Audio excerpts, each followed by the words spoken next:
Antes de mais nada, eu queria agradecer o facto de eu estar aqui em cima. Estas semanas não têm sido fáceis, mas é porque eu não durmo. E antes de eu preparar alguma coisa, eu há uns tempos fui rever as minhas pregações no sentido de melhorar alguma coisa e eu repetia sempre duas coisas. Uma era a camisa. Eu só tenho duas camisas, irmãos, e eu escolhia sempre a mesma camisa. Então hoje vim diferente, ok? E a outra é que eu repetia o facto de nós sermos santos diariamente. Nós procurarmos orar, ler, estar perto do Senhor. E antes de eu preparar qualquer tema, eu falei isto com a Bia. Eu disse, eu não queria ser repetitivo, não me queria estar sempre a repetir, e ela disse-me mais ou menos estas palavras. Lucas, se nós formos a ver o Senhor Jesus Cristo, também se repetia, e muitas das vezes o apóstolo Paulo nas suas cartas também se repetia. Por isso, não é necessariamente mau, mas tenta melhorar. Então, eu hoje vou-vos falar, não diretamente nisso, mas também nisso, porque é importante, irmãos, e em Filipenses 3:1 eu cito, o apóstolo Paulo escreve aos Filipenses a dizer: resta, irmãos meus, que regozijei-vos no Senhor. Não me aborreço de escrever-vos as mesmas coisas e é segurança para vós. Por isso, eu vou repetir as mesmas coisas porque é segurança para vós e para mim também, irmãos. Então, eu hoje vou-vos falar sobre sermos cristãos de domingo ou sermos discípulos diários, ok? Muitas das vezes nós acabamos por ser religiosos, o facto de nós virmos ao domingo, sentarmos nas cadeiras, ouvirmos, adorarmos, estarmos e depois sairmos pela porta e já somos do mundo. A Bíblia fala-nos de cristãos e fala-nos de discípulos. Cristãos fala-nos 3 vezes, de discípulos fala-nos 261. E isto quer dizer alguma coisa, irmãos. Quer dizer que nós realmente temos de ser discípulos. A importância de sermos discípulos. Não significa que sermos discípulos é mais fácil de sermos cristãos. Às vezes é complicado de nós sermos discípulos. Cristãos é mais fácil, o diabo nem tenta. Porque saímos pelaquela porta e somos do mundo. As tentações vêm naturalmente e nós cedemos a elas. Sermos discípulos, o diabo importa-se connosco e tenta-nos tentar de maneira diferente na nossa área, na nossa vida. E é mais difícil sermos discípulos, mas é melhor no nosso dia-a-dia. E antes de vos falar de qualquer coisa, é importante eu falar-vos sobre a salvação. Eu posso vos falar sobre sermos discípulos, sermos cristãos e nós até podemos nos esforçar, mas se não tivermos Cristo connosco, se não tivermos o Espírito Santo dentro de nós, é mais difícil para nós. E por isso eu vou-vos falar sobre a salvação. Vou-vos falar sobre a salvação de maneira um bocadinho mais diferente e mais dinâmica, de maneira que não possamos nos esquecer quando sairmos desta porta. Vou-vos falar da salvação em 5 cores. A primeira cor é o amarelo, é o céu. É um lugar especial e é onde nos dá esperança. É um lugar especial que Deus reservou para nós. E é isso que o Senhor tem planeado para nós. E é onde nos vai dar esperança para tudo o que nós fizermos nesta vida vai ser melhor. Depois temos o preto. O preto é o pecado, é algo que nos separou de Deus.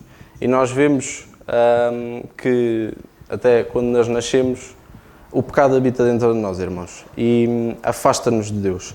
Mas o Senhor enviou o seu Filho para que ele morresse, e aí vem a terceira cor, que é o vermelho. O seu sangue fez uma cola entre esta separação e uniu-nos a Deus. A importância de nós termos bem assente isso. E é essa a chave que nós precisamos ter para ter esta salvação. Para depois nós conseguirmos regar este Espírito Santo de maneira a que cresça em nós e sermos discípulos diários.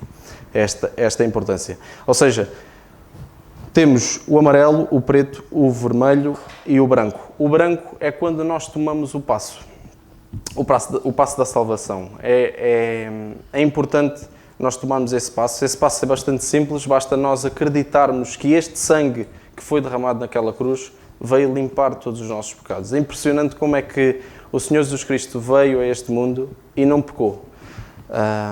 Para que nós tivéssemos todos o Senhor ganhasse esses pecados todos que nós temos, para que fosse entregue naquela cruz e esta separação que houve entre Cristo e nós não houvesse mais. Então, temos então o branco, que é o nosso coração limpo depois da salvação. E por fim temos o verde. O verde é o crescimento. Depois de nós termos a salvação, é plantado no nosso coração uma planta chamada Espírito Santo. E esse Espírito Santo é preciso ser regada, cuidada, e aí vamos fazer crescer para que ele nos possa conduzir da maneira mais correta do que nós devemos agir e mais perto do Senhor devemos estar.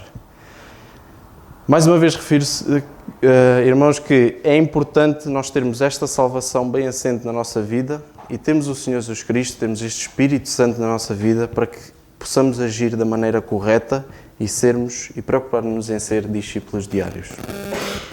Em Romanos 8, 26, podemos abrir Romanos 8, 26. Falas um bocado dele ajudar-nos diariamente, o Espírito Santo ajudar-nos diariamente.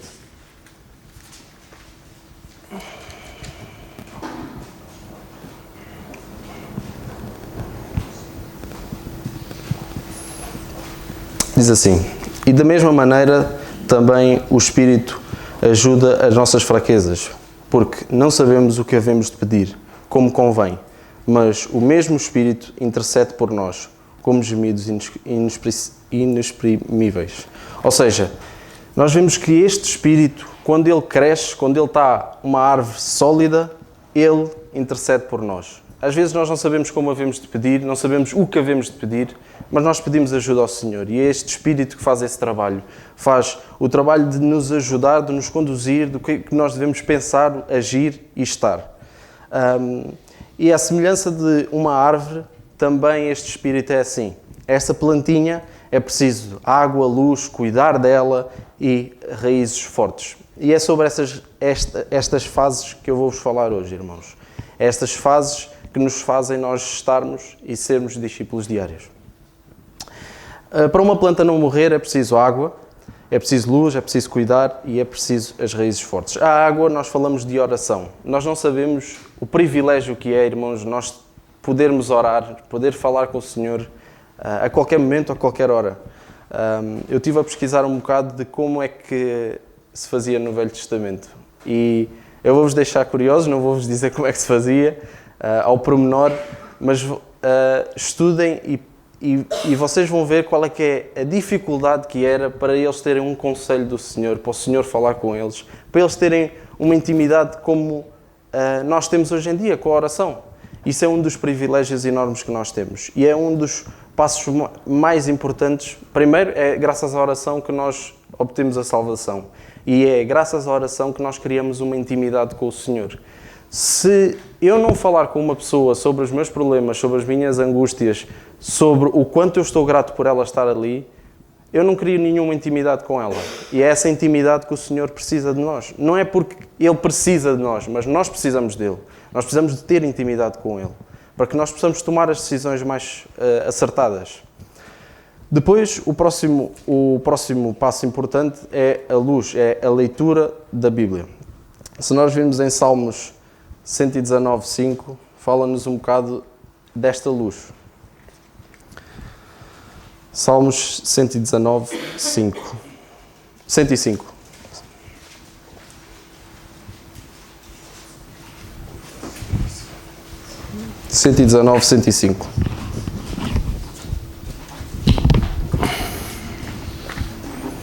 Diz assim: lâmpada para os meus pés é a tua palavra e luz para o meu caminho. Ou seja, para nos iluminar o nosso caminho, para onde devemos andar, é a leitura da Bíblia. O meu pai está sempre a dizer que a Bíblia é o nosso manual de instruções. E não é mentira. Outro dos privilégios que nós temos é as Escrituras. É nós termos ao detalhe como é que a Igreja deve agir, como é que nós devemos agir com os nossos irmãos, como é que nós devemos agir diariamente. E não há melhor privilégio que é nós termos a leitura da palavra. É impressionante, o irmão Carlos também costuma sempre dizer que em tantos anos que ele é crente, está sempre a aprender. Então, se o irmão Carlos ainda está sempre a aprender, quem somos nós para não estarmos sempre a aprender, não é? Então, a leitura da palavra é realmente importante e prova-nos de que nós temos sempre algo a aprender, temos sempre algo a explorar. Esse é outro dos requisitos para nós não deixarmos esta planta do Espírito Santo morrer. Toda a responsabilidade que nós temos nesta planta é totalmente nossa. Nós é que sabemos se estamos a regar bem, se não estamos a regar bem, se estamos a ler, se estamos a orar. Tudo isto é responsabilidade nossa. É plantada essa planta e é responsabilidade nossa. Fazê-la crescer ou então deixá-la morrer. Outro dos cuidados a ter é cuidar dela. E este cuidar dela é obedecer a esta palavra. Não nos é feito nós orarmos ou então a leitura e depois não obedecermos. Se nós lemos em Tiago 1, 22, fala-nos um bocado sobre esta obediência. Tiago 1, 22.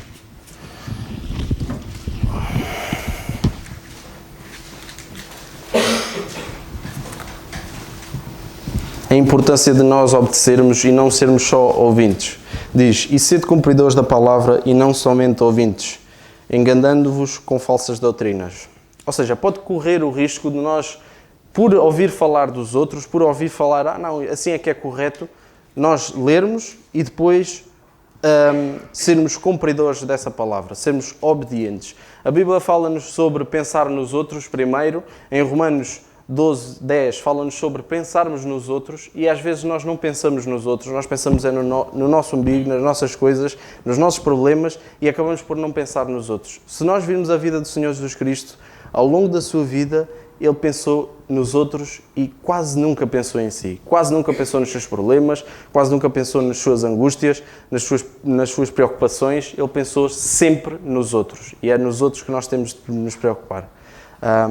Também nos fala sobre nós fazermos aos outros o que gostamos que nos fizessem a nós e às vezes nós não fazemos isso.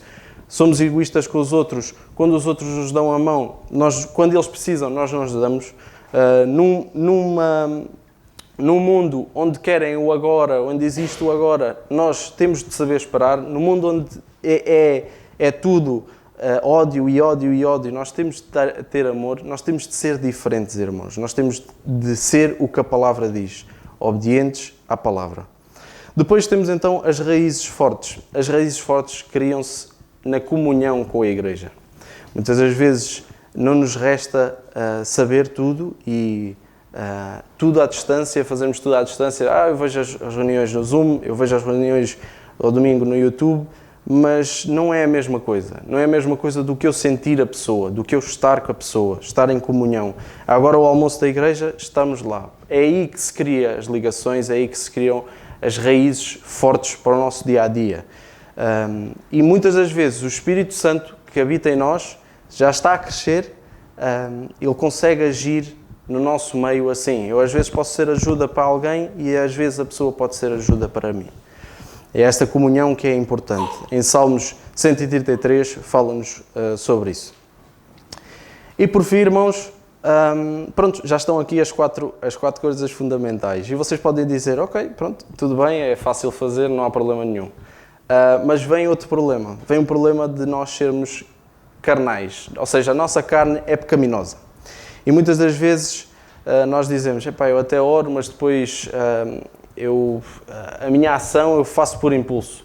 Eu até oro para ter calma, mas depois faço por impulso. Eu até peço ao Senhor uma direção, mas depois, com a emoção, eu tomo outra decisão. E isso é simplesmente porque nós não deixamos o Espírito, essa planta, quando cresce, não deixarmos ele a tomar controle sobre nós, sobre a nossa carne. Porque todas as decisões que nós tomarmos são enganosas. A carne é pecaminosa e nós sabemos disso. E há uma luta constante entre o espírito e a carne, como vemos em Gálatas 5:17. Podemos abrir para vermos esse versículo. Gálatas 5:17 fala-nos sobre esta luta constante que existe entre o espírito e a carne.